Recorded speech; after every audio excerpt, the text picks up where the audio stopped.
Competitive exams की तैयारी maths के लंबे और बोरिंग फॉर्मूले अक्सर डरा देते हैं, है ना? खैर, इस एक्सप्लेनर में इन सभी कॉन्सेप्ट्स को एक हाई एनर्जी चीट शीट में बदलने वाले हैं। तो चलिए, बिना किसी देरी के सीधे काम की बात पर आते हैं। हमारा ये सफर एक लेवल अप प्रोग्रेशन की तरह होगा। शुरुआत लेवल 1 यानी परसेंटेज बेसिक्स और फ्रैक्शन से करेंगे। फिर लेवल 2 में calculating increase and decrease, level 3 में द सक्सेसिव परसेंटेज शॉर्टकट और लेवल 4 में प्रॉफिट लॉस एंड अजम्पशन को समझेंगे।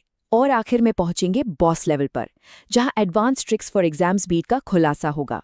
तो शुरुआत करते हैं लेवल 1 से, परसेंटेज बेसिक्स और फ्रैक्शंस। बेसिक्स को एकदम मजबूत करना और कॉन्फिडेंस बढ़ाना बहुत जरूरी है। इसका मूल कॉन्सेप्ट सच में बहुत ही सिंपल है। परसेंटेज या प्रतिशत, नाम में ही इसका मतलब छिपा है। प्रति 100 यानी 100 में से। जब भी हम प्रतिशत की बात करते हैं तो बस इतना समझना है कि किसी भी चीज की गणना 100 के आधार पर की जा रही है। एकदम बेसिक, राइट? अब भिन्नों यानी फ्रैक्शंस को प्रतिशत में बदलना एक कला है। एग्जाम हॉल में अगर तुरंत मेंटल कैलकुलेशन करनी है तो कुछ खास मान याद होने ही चाहिए। ये हमारा पहला चीट कोड है। जैसे 1/2 का सीधा सा मतलब है 50%, 1/3 हुआ 33.33%, 1/4 यानी 25%, 1/5 20% और 3/4 होता है 75%। इन्हें उंगलियों पर याद कर लिया तो समझ लीजिए बहुत सारा समय बच गया। आइए देखते हैं कि ये चीट कोड काम कैसे करता है। इन बेसिक ट्रिक्स को लगाने से ना सिर्फ शुरुआती सवाल जल्दी हल होते हैं, बल्कि एक शानदार मोमेंटम भी बनता है। उदाहरण के लिए, अगर 200 का 25% निकालना हो तो 25% को सीधे 1/4 मानकर 200 से गुणा कर दीजिए, जो 50 आएगा, बिना किसी लंबी कैलकुलेशन के। इसी तरह 500 का 40% सीधा 200 होता है। और अगर कोई पूछे कि 80 का कितने प्रतिशत 20 है, तो जवाब है 25%। बहुत आसान है। चलिए, अब आगे बढ़ते हैं लेवल 2 पर, कैलकुलेटिंग इंक्रीज एंड डिक्रीज। यहाँ हम किसी भी वैल्यू में होने वाले बदलावों को ट्रैक करना सीखेंगे। प्रतिशत में होने वाली वृद्धि या कमी को बिल्कुल सटीक तरीके से मापने के लिए ये सबसे जरूरी फॉर्मूला है। अगर वृद्धि प्रतिशत निकालना है तो जितनी वृद्धि हुई है उसे ओरिजिनल यानी मूल मान से भाग देना है और फिर 100 से गुणा कर देना है। और अगर कमी हो रही है तो भी ठीक यही तरीका अपनाना है, बस फॉर्मूले में वृद्धि की जगह कमी को रख देना है। इन दो सिचुएशंस को देखते हैं, जिससे ये गणित थोड़ा और प्रैक्टिकल लगेगा। मान लीजिए किसी चीज की कीमत 100 से बढ़कर 120 हो जाती है। यहाँ 20 की वृद्धि हुई, जो ओरिजिनल 100 पर 20% की ही वृद्धि है। दूसरी तरफ अगर वेतन 5000 से घटकर 4500 रह जाए तो 500 की कमी हुई है। अब ये 500 मूल वेतन 5000 का 10% है ना? एकदम शीशे की तरह साफ। ये दिखाता है कि अलग अलग परिदृश्यों में एक ही फॉर्मूला कैसे लागू होता है। अब आते हैं लेवल 3 पर, the successive percentage shortcut. Exams में ये टॉपिक बार बार पूछा जाता है और इसके लिए एक जबरदस्त टाइम सेवर टेक्निक है। जब भी किसी नंबर में एक के बाद एक लगातार कई प्रतिशत बदलाव होते हैं तो ये सुनहरा फॉर्मूला किसी गेम चेंजर से कम नहीं है। नेट प्रतिशत बराबर a plus b plus a और b का गुणनफल बटे 100। बस इतना सा। यकीन मानिए, एग्जाम में ये फॉर्मूला बहुत सारे कीमती सेकंड्स बचाता है। एक क्लासिक उदाहरण से समझते हैं कि ये शॉर्टकट कितनी सफाई से काम करता है। मान लेते हैं कि पहले 20% की वृद्धि होती है, तो हमारे फॉर्मूले में a हो गया 20, फिर 10% की वृद्धि और होती है तो b हो गया 10। अब इसे फॉर्मूले में रखें, 20 प्लस 10 और फिर दोनों का गुणनफल यानी 200, जिसे 100 से भाग देने पर मिलेगा 2। तो कुल मिलाकर नेट इंक्रीज हुआ 32%। बिल्कुल सिंपल।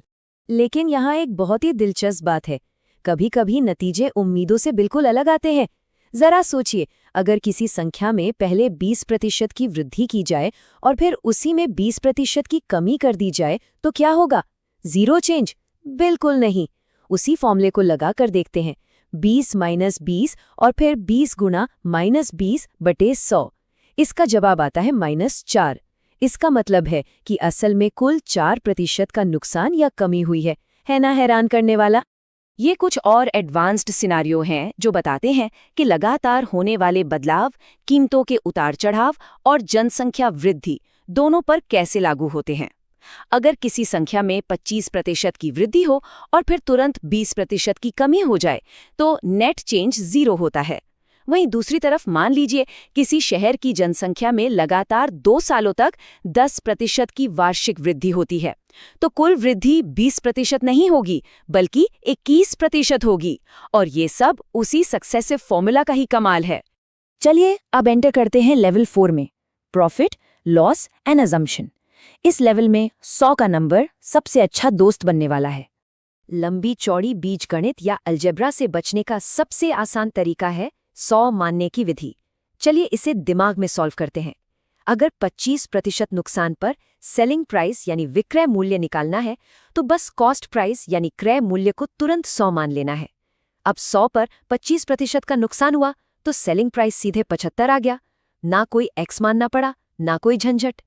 एसएससी और रेलवे जैसी परीक्षाओं में ऐसे सवाल अक्सर आते हैं और मजे की बात यह है कि इन्हें इन मूलभूत तरीकों से बिना पेन उठाए सिर्फ दिमाग में हल किया जा सकता है। सोचिए, अगर कॉस्ट प्राइस 100 है और प्रॉफिट 20 का है तो प्रॉफिट सीधे 20% हो गया। एक और सवाल देखते हैं, अगर किसी संख्या का 30% 90 है तो वो संख्या 300 होगी। इसी तरह अगर पूछा जाए कि x का 15% 45 है तो x की वैल्यू भी 300 ही निकलेगी। ये सब मेंटल कैलकुलेशन का ही जादू है। और अब स्वागत है बॉस लेवल पर, advance tricks for exam speed. Paper में बिजली जैसी तेजी लाने के लिए कुछ रैपिड फायर नियम देखते हैं। ये वो सुनहरे नियम हैं जो एग्जाम के दिन के लिए एक अल्टीमेट मेंटल चीट शीट बनेंगे। सबसे तगड़ी ट्रिक, y का x% हमेशा x के y% के बराबर होता है। इसे हमेशा याद रखना है। किसी भी संख्या का 10% निकालना हो तो उसे सीधे 10 से भाग दे दीजिए और 1% निकालना हो तो 100 से भाग दे दीजिए। सक्सेसिव प्रतिशत शॉर्टकट को हमेशा अपनी तर्कश में रखिए और 100 मानने वाली अजम्पशन मेथड तो एग्जाम में संजीवनी बूटी की तरह काम करती है।